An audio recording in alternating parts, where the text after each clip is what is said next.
They drink, they fornicate, they do all the things that all human beings do. So it's not a question of religion. There's no question of anybody being truly a Muslim there. I knew a chief judge who was supposed to be leading Muslim prayers, who anytime he came to me in my official residence, he would put a brandy or whiskey in a mug and be drinking, and they will smoke and all that. So I don't think it's religion. When they started this Sharia, how many of them are obeying the Sharia? How many of them? No, not none of their leaders. So it's not religion per se, but they use religion to deceive people and say, Hausas were not Muslims at all. So they say, well, let's give you a superior religion, we'll give you Islam. But that didn't apply to the South, because we've had Muslims in Yoruba land even before 14th century. So truly, what we are fighting against, or what is going on, is clash of culture. And civilizations. And civilizations. That's right. Not really the Fulani versus the Igbo, or the Fulani versus the Yoruba. No. It's clash of civilizations. Yes, clash of civilizations and clash of cultures. Yes, you're right. That means we have not really integrated as a people. Never. We have never been. So the word the Nigerian people is a fallacy. Is that what you're saying? Yes.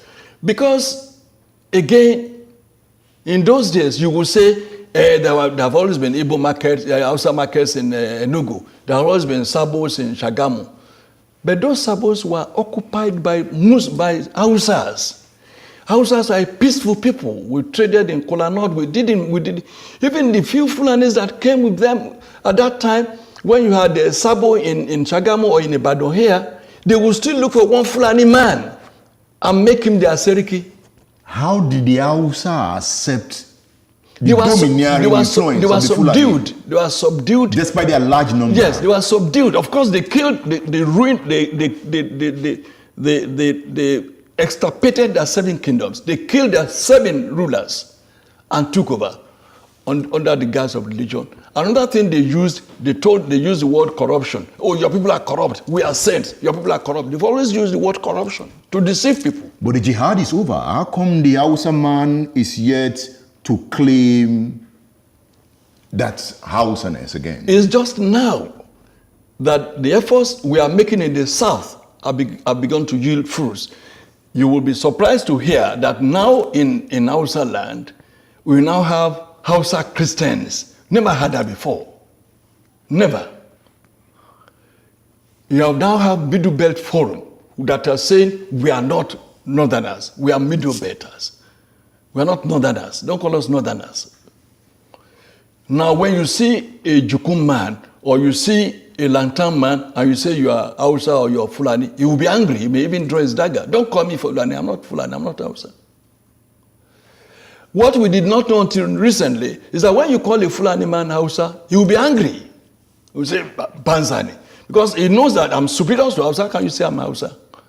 But before Buhari came to establish his suzerainty over Nigeria, we lumped all of them together for Northerners. And like I wrote some 4 years ago, there's no North. There's no North that we used to know. The North is dead. There's nothing called North anymore. So there's a Fulani now standing on his own. He's standing on his own. There's no more North. If they try any war today, oh God of mercy. The kind of cohesion you had in the army, the military in 1966, will never happen again in this country, if there is a country at all.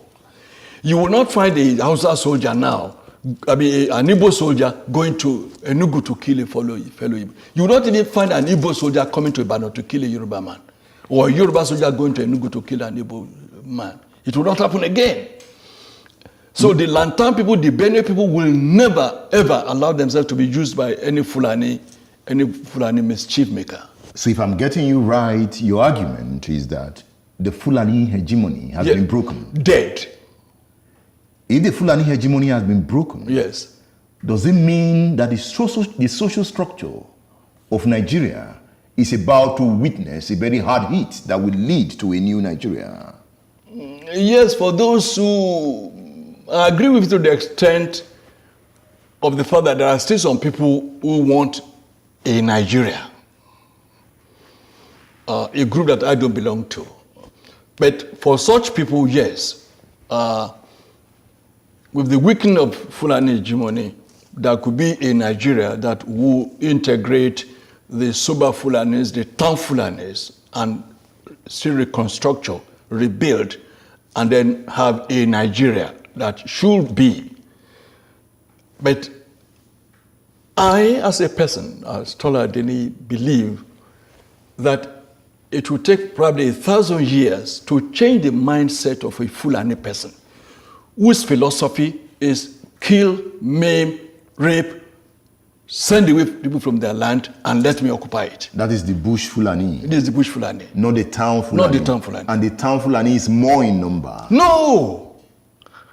The town Fulani is less than 1%. How did you get that figure? Oh, go and find out. Let them allow a sense. Who are the town Fulani? There are very few. The ones who have in Abuja.